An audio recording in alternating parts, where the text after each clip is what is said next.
నమస్కారం. మీ అందరికీ భాను కథలలోకి స్వాగతం. బాడీగార్డ్ మాటలు విని ఆకాష్ టెన్షన్ పడ్డాడు. హేమంత్ చిన్నగా కొడితే ఇంతవరకు అనంత్కి స్పృహ రాకపోవడమేమిటి? ఇది ఇప్పుడు ఎంత దూరం వెళుతుంది? కాపాడ్డానికి మనోజ్ కూడా లేడు అని అనుకుంటూనే క్యాలెండర్ వైపు చూశాడు. సూరత్ కంపెనీతో మీట్ అవడానికి వాళ్లు ఇచ్చిన డేట్ సరిగ్గా అమావాస్య తరువాత రెండో రోజు. ఆ డేట్ చూసిన తర్వాత హేమంత్తో మాట్లాడడానికి హేమంత్ వైపు తిరిగాడు. హేమంత్ ఆకాష్ వైపే చూస్తూ ఉన్నాడు. ఆకాష్ తనకు వచ్చిన 2 ఫోన్ల సారాంశం వివరించి చెప్పాడు. అంత టైం గ్యాప్ ఉండడంతో హేమంత్ ఏం చేయాలా అని ఆలోచిస్తూ ఉన్నాడు. ఎలాగూ చాలా టైం ఉంది కాబట్టి ఒకసారి హైదరాబాద్కి వెళ్లి కావేరి కిషోర్ల సంగతి చూసి అప్పుడు తిరిగి వద్దాం. ఈ పూజిత మేడం కూడా కోపంగా ఉన్నట్టున్నారు. వీళ్ళకి సహాయం చేయడం కోసం వచ్చి ఇలా వీళ్ల ఇంట్లో పిచ్చిపిచ్చిగా ప్రవర్తించడం మంచిది కాదు అని నిర్ణయం తీసేసుకున్నాడు. జరిగింది మొత్తం చెప్పిన ఆకాష్ అనంత్కి స్పృహ రాకుండా అంత గట్టిగా ఎలా కొట్టేశావు అని ఆశ్చర్యంగా అడిగాడు. నేను ఇన్స్పెక్టర్నే అయినా వాడు ఎక్కువ తప్పు చేయలేదు అని నాకు తెలుసు కాబట్టి చాలా మెల్లగానే కొట్టాను. దానికే పడిపోయాడు అనుకుంటే ఇంకా స్పృహ కూడా రాలేదు. వాడికి నువ్వు ఎక్కువ బిల్డప్ ఇచ్చావేమో అని చెప్పాడు. వాడి గురించి నాకు బాగా తెలుసు. చిన్న చితక దెబ్బలకు పడే రకం కాదు అని చెబుతూ ఉండగానే ఫోన్ మోగింది. ఆకాష్ కూడా ఫోన్ తీసి చూశాడు. లాయర్ దగ్గరనుంచి ఫోన్. లాయర్ గారు, ఏమిటి ఈ సమయంలో ఫోన్ చేశారు అని అడిగాడు. వాళ్ల లాయర్ కేసు ఆలస్యం అయిపోతుందని చెప్పి తొందరగా హియరింగ్ కోసం ప్రయత్నిస్తున్నారు అని తెలిసింది అని చెప్పాడు. మరి మీరేం చేస్తున్నారు? కోర్టు వాయిదా ఇచ్చింది. ఆ వాయిదా సమయానికి మనోజ్ ఇక్కడు ఉంటాడు. మధ్యలో ఇలా చేస్తే ఎలా? అసలే మనోజ్ ఫోన్ ఎత్తటం లేదు. ఇప్పుడు ఈ కేసు నేను వాడికి చెప్పలేను. మీరే ఏదో ఒక ప్రయత్నం చేసి ఇచ్చిన వాయిదా కి ముందు కేస్ హియరింగ్కి రాకుండా చేయండి అని చెప్పాడు. కేస్ అనేసరికి ఆసక్తిగా హేమంత్ చూస్తూ ఉండడంతో వివరాలు చెప్పాడు. మొన్న మనోజ్కి ఉండే ప్రాబ్లం చెప్పాను. సూరత్ కంపెనీతో మీటింగ్ అయిపోతే ఇబ్బంది ఉండదు కాబట్టి ఎక్కువ వివరాలు చెప్పలేదు. రూపేంద్ర భూపతిగారి సమయంలో అహల్యకు వాటా కావాలని అడిగితే రూపేంద్ర భూపతిగారు పంచి ఇచ్చేశారు. కాకపోతే వాళ్లు అడిగింది ఇచ్చేశారే కాని చట్టబద్ధంగా ఏమీ చేయలేదు. తర్వాత మనోజ్ హయాంలో ఆస్తి బాగా పెరగడంతో వాళ్లు అహల్య ఆ ఇంటి ఆడపిల్ల కాబట్టి తమకు వాటా ఉందని వాటా అడిగితే పనికిరాని భూములు ఇచ్చారని మళ్లీ కోర్టులో కేసు వేశారు. అది జరుగుతూ ఉంది. మనోజ్ దాన్ని హ్యాండిల్ చేస్తున్నాడు. కాకపోతే ఇప్పుడు మనోజ్ రాకపోవడంతో వీళ్లు ఎందుకో మళ్లీ ఆ కేస్ హియరింగ్ తొందరగా జరగాలని ప్రయత్నాలు చేస్తున్నారంట. లాయర్ గారు చెప్పారు. వీడు ఎక్కడున్నాడో ఫోన్ ఎత్తటం లేదు. ప్రాబ్లమ్స్ మీద ప్రాబ్లమ్స్ వచ్చేస్తున్నాయి అని చెప్పాడు. మీ ప్రాబ్లం అదే. ఆ డిల్ 10 రోజుల తర్వాత కంపెనీ వాళ్లతో మీటింగ్ ఉంది. అప్పటివరకు నేను హైదరాబాద్, వైజాగ్కి వెళ్లి కిషోర్, కావేరి సంగతి తెలుసుకుని వస్తాను. వీళ్ళిద్దరినీ ఈ ఇంట్లో ఉంచాలంటే ఇబ్బందిగా ఉంది అని ఇబ్బంది పడుతూ చెప్పాడు హేమంత్. అన్నయ్య ఇంట్లో ఉండడానికి కూడా ఇబ్బంది పడిపోతున్నారా అని నవ్వుతూ అడిగాడు ఆకాష్. అది కాదు ఆకాష్, ఇది మీ ఇల్లు కాదు కదా. ఇది మనోజ్ ఇల్లు, ఆయన లేరు. ఆ సమయంలో మేము ఇక్కడ ఉండడం బాగోదేమో అని చెప్పాడు. ఆకాష్కి హేమంత్ ఇబ్బంది అర్థమైంది. మీరు మనోజ్ లేడని ఇబ్బంది పడుతున్నారు. నేను ఉండమని చెబుతున్న మీరు ఎందుకు ఫీల్ అవుతున్నారో తెలియటం లేదు. ఇది మనోజ్ ఇల్లు. నేను మనోజ్కి పిఏ అసిస్టెంట్ మరియు ఫ్రెండ్ని. మా ఓనర్ మరియు నా ఫ్రెండ్ ఎలా ఉంటాడో నాకు తెలియదా? అలా తెలియకుండానే ఈ ఇంట్లో ఉండమని నేను చెప్పను కదా. హాయిగా ఉండండి.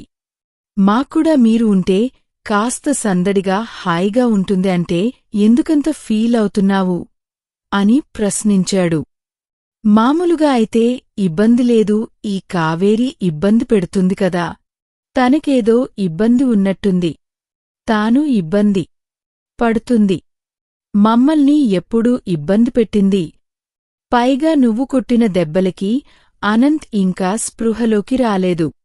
ఇప్పుడు వాడు నిన్నేం చేస్తాడో అని ఒక టెన్షన్. నువ్వు కొట్టిన విషయం ఈపాటికి అందరికీ తెలిసిపోయి ఉంటుంది. ఇప్పుడు అందరూ మీ గురించి ఎంక్వైరీ చేసుకుంటారు. మీ ఇద్దరికీ ఇబ్బంది. ఏమీ ఆలోచించకుండా ప్రశాంతంగా ఇక్కడే కొన్ని రోజులు ఉండండి. మనోజ్ ఈ విషయం తెలిస్తే ఇంకా కాని ఆనందపడతాడే కాని ఫీల్ అవ్వడు అని చెప్పాడు. హేమంత్కి మాత్రం పూజిత ఆకాష్ వైపు కోపంగా చూసిందే గుర్తుకు వస్తుంటే ఇబ్బందిగానే ముఖం పెట్టి, లేదు ఆకాష్ మేము వెళ్తాము. కావేరి వల్ల మీ మేడం ఇబ్బంది పడుతున్నారేమో అని చెప్పాడు. పూజిత వల్ల మీరు అదే పూజిత మేడం వల్ల మీరు వెళ్ళిపోవాలని నిర్ణయం తీసుకున్నారా అని పెద్దగా నవ్వేశాడు. పూజిత మేడం మనోజ్ కన్నా ఇంకా ఫ్రీగా ఉంటుంది.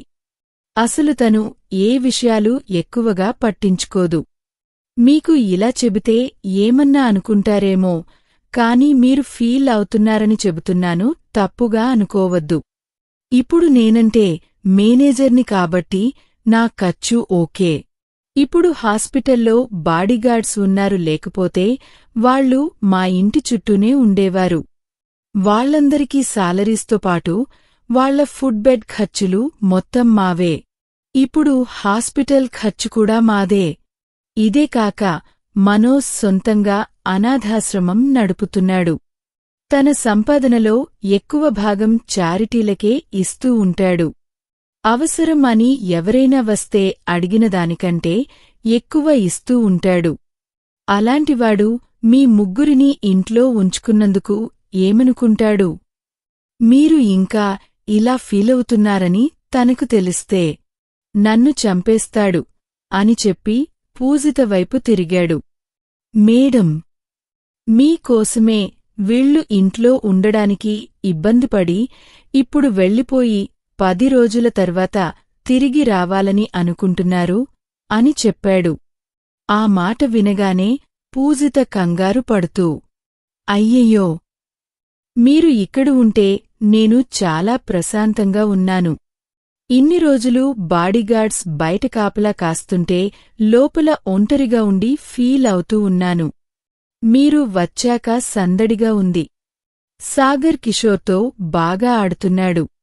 కావేరితో నాకు బాగా కాలక్షేపంగా ఉంది. ఆకాష్ వాళ్ల మామయ్య పంపించారు అంటే మీ సామర్థ్యం మీద మాకు నమ్మకం ఉంది. మీరు వచ్చాకే కాస్త ప్రశాంతంగా ఉన్నాను, లేదంటే ఇన్ని రోజులు బాగా టెన్షన్ పడుతూ ఉన్నాను. నేనేదో అనుకుంటానని, వెళ్ళిపోవద్దు మీరు వెళ్తేనే ఇంకా బాగా అనుకుంటాను అని కంగారుగా టెన్షన్గా చెప్పేసింది. పూజిత చెప్పేటప్పుడు సీరియస్గా చూసిన హేమంత్కి ఆమె నిజానికి చెప్తున్నట్టు అనిపించింది. మరి ఆకాష్ వైపు ఎందుకు కోపంగా చూసిందే అనుకున్న హేమంత్ అదేదో పర్సనల్ గొడవ అని తన మనస్కి కనిపించడంతో వదిలేశాడు. పూజిత మళ్లీ మళ్లీ చెప్పడంతో ఉండడానికి ఒప్పుకున్నాడు. కాసేపటి తర్వాత అందరూ ఇంట్లో ఉంటే విసుగు వచ్చింది కాబట్టి ఎక్కడికైనా వెళ్లాలని ఆలోచన వచ్చింది. అప్పుడే ఆఫీస్కి వెళ్దామని, ఆఫీసులో కొన్ని సంతకాలు పెట్టాల్సి ఉందని ఆకాష్ చెప్పేసరికి అందరూ కలిసి వెళ్లాలని నిర్ణయం తీసుకున్నారు. మధ్యాహ్నం భోజనం చేసిన తర్వాత వెళ్దామని అనుకున్న తర్వాత దానికోసం రెడీ అవుతూ ఉన్నారు. ఇటు హాస్పిటల్లో అనంత్కి స్పృహ వచ్చింది. కళ్ళు తెరిచి చూడగానే ఎదురుగా నాగేంద్ర, అహల్య, అచ్యుత్, గజేంద్ర గజేంద్ర భార్య లత ఉన్నారు. అహల్య, లత ఉండడంతో అనంత్ ఏమీ మాట్లాడలేదు. మెట్లు జారిపడ్డారని చెప్పడం వల్ల అహల్య, లత కాసేపు బాధపడ్డారు. వాళ్ళిద్దరూ ఏడుస్తున్నారని మిగతావాళ్లు బయటికి పంపించిన తర్వాత ఏం జరిగింది అని గజేంద్ర కోపంగా అడిగాడు. అనంత్ జరిగిన విషయం చెప్పాడు. వాడు ఇన్స్పెక్టర్ వాడు ఒక దెబ్బ కొడితే పడిపోయావా? ఎంక్వైరీ చేసినప్పుడు వాడు నిన్ను ముందునుంచి కొట్టారని తెలిసింది. దానికి నీ పక్కటెముకల్లో దెబ్బ తగిలిందని స్వెల్లింగ్ వచ్చిందని, అక్కడ లైట్గా ఫ్రాక్చర్ కూడా అయిందని డాక్టర్ చెబుతున్నారు. 1 వారం రోజులపాటు నిన్ను ఎక్కడికి కదలవద్దని చెప్పారు అని నాగేంద్ర కోపంగా అడిగాడు. తాతయ్య, వాడు ముందునుంచే కొట్టాడు. కాని నాకు వెనకాల బలంగా దెబ్బ తగిలింది. తట్టుకోలేకపోయాను. నా వెనకాల ఎవరూ లేరు. వాడెవడో చింపిరి జుట్టు వేసుకుని ఉన్నాడు. వాడికి అంత సీన్ లేదు. మరి వెనకాల ఎవరు కొట్టారో నాకు తెలియలేదు అని మాట్లాడడానికి కూడా వెనకాల నొప్పి వచ్చేసరికి ఇబ్బంది పడుతూ చెప్పాడు. సరే, ఎక్కువ మాట్లాడొద్దు అని గజేంద్ర చెప్పాడు. ఇంతకీ వాళ్ళు ఎవరు? నాగేంద్ర అడిగాడు. వాళ్ళు ఆకాష్తో ఉన్నారు అని మెల్లగా చెప్పాడు ఆనంద్. ఆకాష్ ఆ పూజితదాని కొడుకు కోసం హైదరాబాద్ నుంచి తెచ్చుకున్న ఇన్స్పెక్టర్ వాడు. ఇన్స్పెక్టర్ వస్తూ వాడి చెల్లిని, ఇంకో ఇద్దరిని తీసుకొచ్చాడు. ఆ ఇద్దరితో అసలు ఇబ్బంది లేదు. వాళ్ళు ఉత్త పిచ్చ వెధవలు. చెల్లి వైజాగ్లో చదువుతూ ఈ మధ్యనే హైదరాబాద్కి వచ్చిందని తెలిసింది. వీడు మాత్రం ఏదైనా కేస్ టేకప్ చేస్తే చాలా సిన్సియర్గా వర్క్ చేస్తాడు. సిన్సియర్ పోలీస్ ఆఫీసర్ అని తెలిసింది అని గజేంద్ర చెప్పాడు. నాన్న ఆకాష్ చాలా ఇబ్బంది పెడుతున్నాడు. వాడి సంగతి, ఆ పూజిత సంగతి, వాడు తెచ్చుకున్న ఇన్స్పెక్టర్ సంగతి, వాడి చెల్లి సంగతి కూడా చూడాలి అని అనంత్ కోపంగా చెప్పాడు. ఏం చూడాలనుకున్నా తరువాత చూడు. నువ్వు ఈ వారం బెడ్ దిగకు.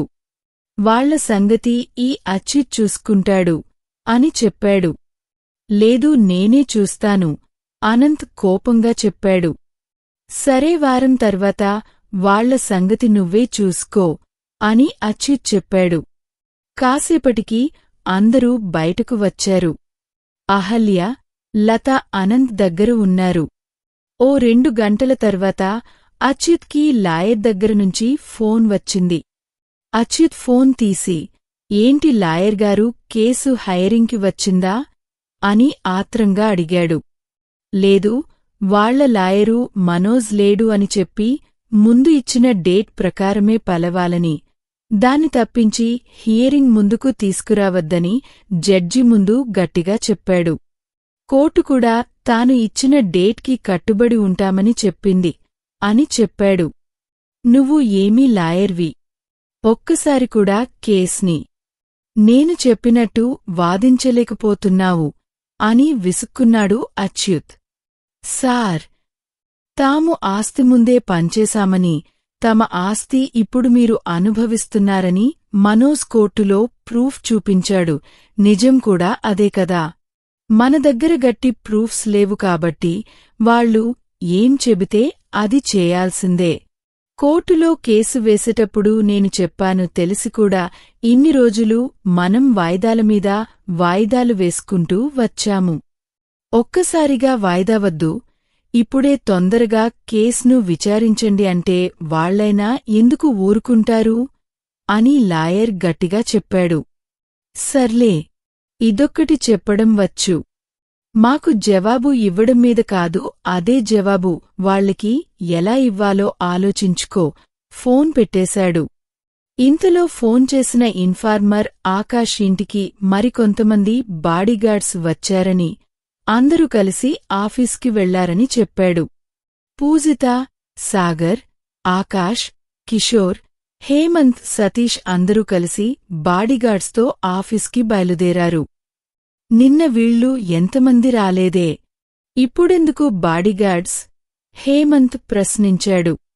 నిన్న తమరు డైరెక్ట్గా ఆనంద్ని కొడితే ఇంతవరకు వాడికి స్పృహ రాలేదు. దానికోసం ఈ బాడీగార్డ్సే. ఇంకా వీరు తక్కువ. హాస్పిటల్లో వాళ్లు తొందరగా రికవరీ అవుతున్నారు, తర్వాత వాళ్లు వచ్చి కలుస్తారు అని చెప్పాడు. ఆఫీస్కి వెళ్లిన తర్వాత అక్కడ సంతకాలు పెట్టడంతో పాటు తను చూడవలసిన పనులన్నీ చూసుకున్నాడు ఆకాష్. మేనేజర్కి ఏమేం చెయ్యాలో చెప్పేశాడు. 2 గంటల తర్వాత మళ్ళీ అందరూ బయలుదేరారు.